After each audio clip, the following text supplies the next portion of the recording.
નમસ્કાર મિત્રો ચૈતર વસાવા માટે રાજસ્થાનથી સમર્થન, રાજસ્થાનથી હોકારો, ચાર ધારાસભ્યો ચૈતર વસાવાના સમર્થનમાં આવી રહ્યા છે।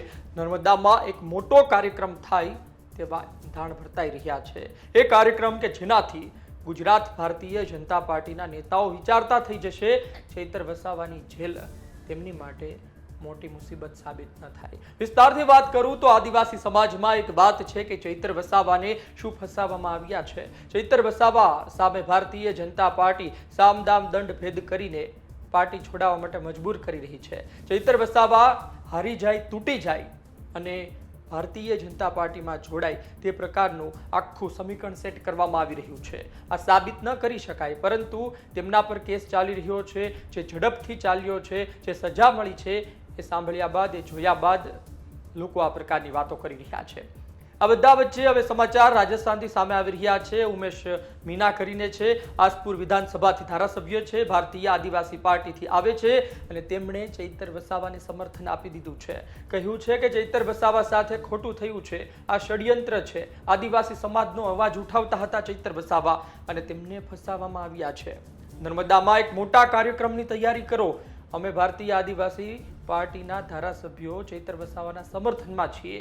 આપને જણાવી દઉં કે રાજસ્થાનમાં 4 ધારાસભ્યો ભારતીય આદિવાસી પાર્ટી એટલે કે બાપના ચૂંટાઈને આવ્યા છે અને આ 4 ધારાસભ્યો ગુજરાતમાં આવે, નર્મદામાં કાર્યક્રમ કરે તો તમે સમજી શકો કેટલો મોટો કાર્યક્રમ થઈ શકે છે।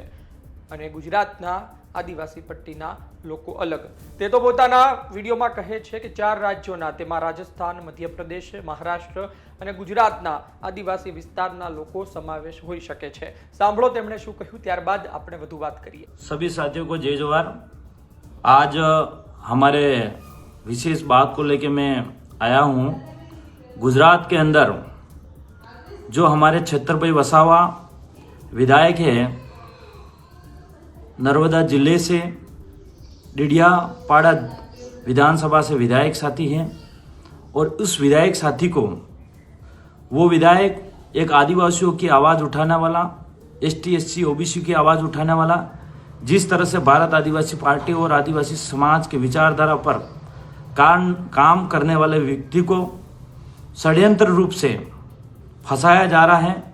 इस बात को लेके भारत आदिवासी पार्टी विरोध और इस निंदा करती हैं। जो सरकार के ये कार्य हरकतों को लेकर डबल इंजन की सरकार, भारत के संविधान के अंदर 5वीं अनुसूची 244 वन में आदिवासियों के जल जंगल जमीन और विशेष अधिकार अनुच्छेद 13(3) के ग्राम सभा को विधि का बल होने का दरकिनार कर गुजरात के नर्मदा जिले के डिडियापाड़ा जो विधायक साथी हमारा छत्रपति वसावा है, उनको षड्यंत्र रूप से झूठे मुकदमे में फंसाकर जेल में बंद किया गया है और साथ ही उनके साथ 7 आदिवासियों को जेल में डाला गया है।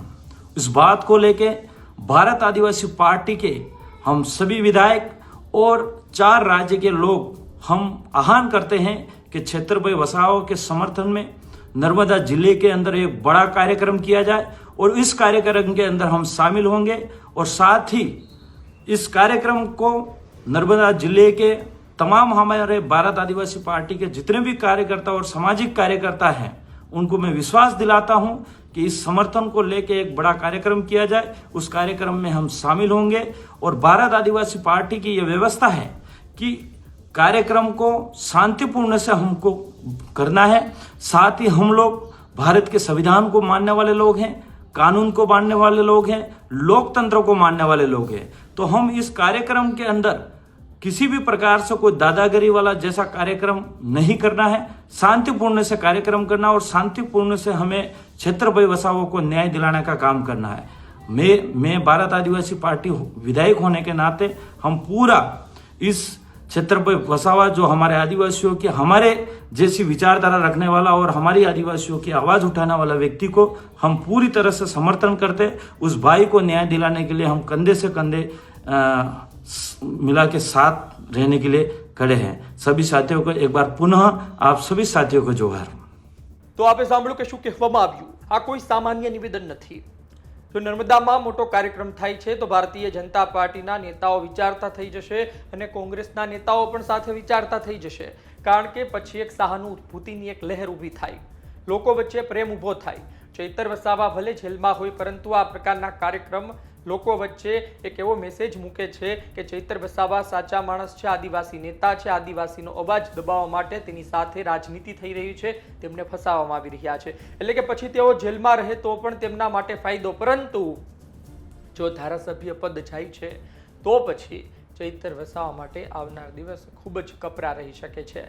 બીજી તરફ આદિવાસી સમાજના અન્ય નેતાઓ એક્ટિવ થયા છે. છોટુભાઈ વસાવા એક્ટિવ થયા છે, મહેશભાઈ વસાવા એક્ટિવ થયા છે. કોંગ્રેસ પાસે અનંત પટેલ છે, કાંતિ ખરાડી છે, અમરસિંહ ચૌધરીના દીકરા તુષાર ચૌધરી છે. આ તમામ નેતાઓ આદિવાસી વિસ્તારમાં આદિવાસી સમાજનો અવાજ ઉઠાવી શકે છે, પરંતુ જે ચૈત્ર વસાવાનો અંદાજ હતો એ અંદાજની ઉણપ સર્જાઈ શકે છે. બે લડાયક નેતાની વાત કરવામાં આવતી હતી, એક અનંત પટેલ અને એક ચૈતર વસાવા. તેમાંના ચૈતર વસાવા માટે જનસમર્થન મોટા પ્રમાણમાં ભેગું થાય છે અને ત્યારબાદ તો મેસેજ લોકો સુધી પહોંચી જાય છે કે ભારતીય જનતા પાર્ટી જ આ પ્રકારનું કરી રહી છે, સરકાર ચૈતર વસાવાને ખતમ કરવા માંગે છે. તો આવનાર દિવસમાં ચૂંટણીમાં ભારતીય જનતા પાર્ટીને મોટું નુકસાન સહેવું પડી શકે છે. 27 વિધાનસભા બેઠકો છે આદિવાસી અનામત.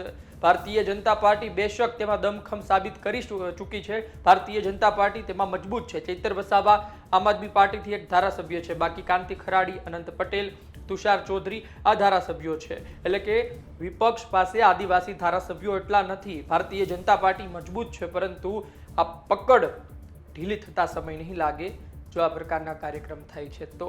આપનું શું માનવું છે કોમેન્ટ બોક્સમાં જરૂરથી લખજો. આપ શું વિચારો છો? ખરા અર્થમાં શું ચૈતર વસાવાને ફસાવવામાં આવી રહ્યા છે કે પછી કાયદો કાયદાની રીતે કામ કરી રહ્યો છે? ધન્યવાદ.